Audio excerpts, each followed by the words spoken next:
నమస్తే అండి. ఈరోజు వీడియోలో మామిడికాయ ముక్కల పచ్చడి ఎలా తయారు చేసుకోవాలో చూద్దాం. ముందుగా పుల్లటి మామిడికాయలు తీసుకుని శుభ్రంగా కడిగి తడి లేకుండా తుడుచుకుని ఆరబెట్టుకోవాలి. ఆ తరువాత చిన్న ముక్కలుగా తరుక్కోవాలి. ముక్కలని కొలుచుకోవాలి. ఇక్కడ నాకు 5 గ్లాసుల మామిడికాయ ముక్కలు వచ్చాయి. మామిడికాయ ముక్కలు 5 గ్లాసులు తీసుకోవాలి. పావు టీ స్పూన్ పసుపు, 1 టీ స్పూన్ మెంతిపిండి తీసుకోవాలి. మామిడికాయ ముక్కల్లో పసుపు మెంతిపిండి వేసుకోవాలి. ముప్పావు గ్లాసు ఉప్పు తీసుకోవాలి.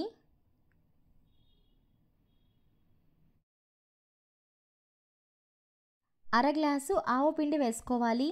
మీకు ఆవపిండి తక్కువగా ఇష్టమైతే పావు గ్లాస్ అయినా వేసుకోవచ్చు. 1 గ్లాసు కారం వేసుకోవాలి.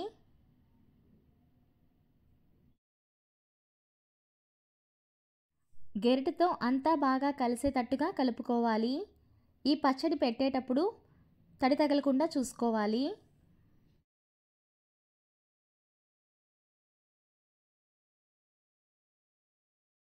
బాగా కలుపుకుని పక్కన పెట్టుకోవాలి.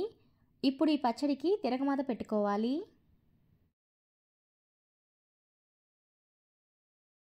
స్టవ్ పైన బాండీ పెట్టుకుని 2 గ్లాసుల నూనె తీసుకుని వేడి చేసుకోవాలి. నేను వేరుశనగ పప్పు నూనె వాడుతున్నాను. మీకు నూనె కొంచెం తక్కువగా కావాలి అంటే 1.5 గ్లాస్ అయినా నూనె వేసుకోవచ్చు. నూనె వేడెక్కిన తరువాత ముప్పావు టీ స్పూన్ ఆవాలు వేసుకుని చిటపటలాడనివ్వాలి. తరువాత స్టవ్ ఆపేసుకోవాలి. 1 అర టీ స్పూన్ ఇంగువ వేసుకోవాలి. ఇప్పుడు ఈ తిరగమాతని పూర్తిగా చల్లారనివ్వాలి.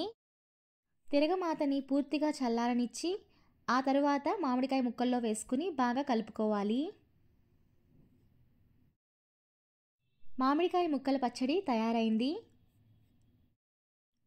ఈ పచ్చడిని ఒక 5-6 గంటలు పక్కన పెట్టి ఆ తర్వాత తింటే బాగా ఊరి రుచి బాగుంటుంది.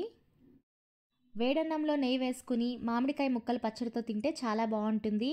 పెరుగన్నంలో కూడా ఈ పచ్చడి బాగుంటుంది. మీరు కూడా ఒకసారి ఈ ప్రాసెస్లో ట్రై చేసి చూడండి. ఎలా వచ్చిందో మాకు కామెంట్ చేసి చెప్పండి. తడి తగలకుండా జాగ్రత్తగా ఈ పచ్చడి పెట్టుకుంటే ఒక 20 రోజుల పైనే నిలువ ఉంటుంది. ఈ పచ్చడి కోసం ఆవాలు వేయించుకుని పొడి చేసుకుని ఆవపిండి చేసుకోవాలి.